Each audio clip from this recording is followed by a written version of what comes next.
Ito na, magbibis na tayo para sa ating oath-taking.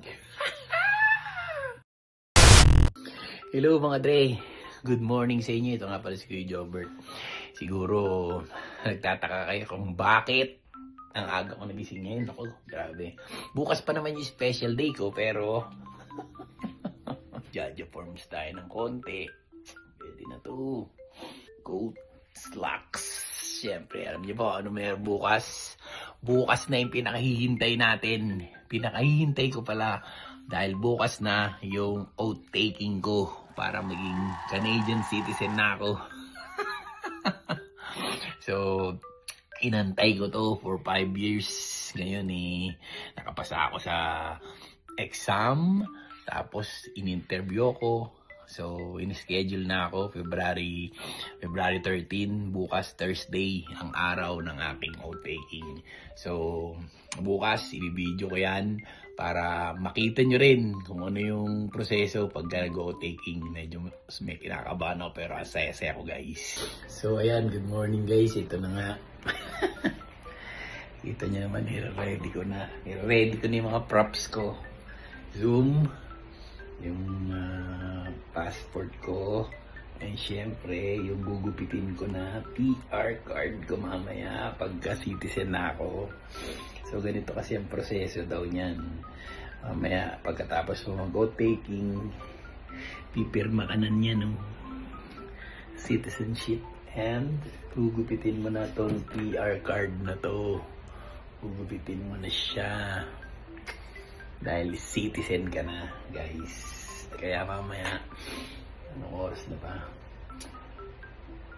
Alas 9 na, 1:15 exact ang pasok ako dito. Pero magbibis muna ako para oath-taking na mamaya. Iyon o.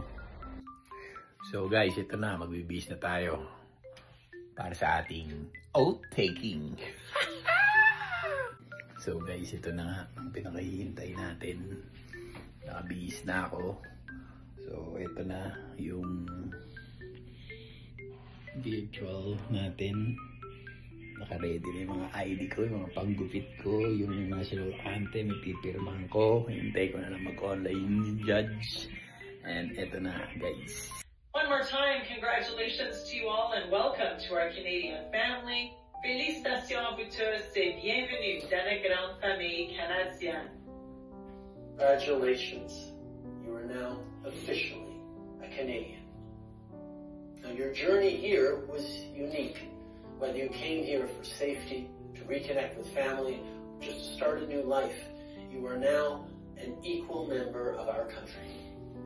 So as you continue your life here, remember this day when you became a citizen. And think about everything you can do every day forward to strengthen our country. Congratulations again, and welcome. So guys, tapos na ang ating oath-taking at ako ngayon official ng Canadian. Antay ko na lang yung passport ko. Magkasasabit na ako ng passport. Ipapadala na sa akin certificate ko via email. So guys, ito pa ang pinaka-importante niyan.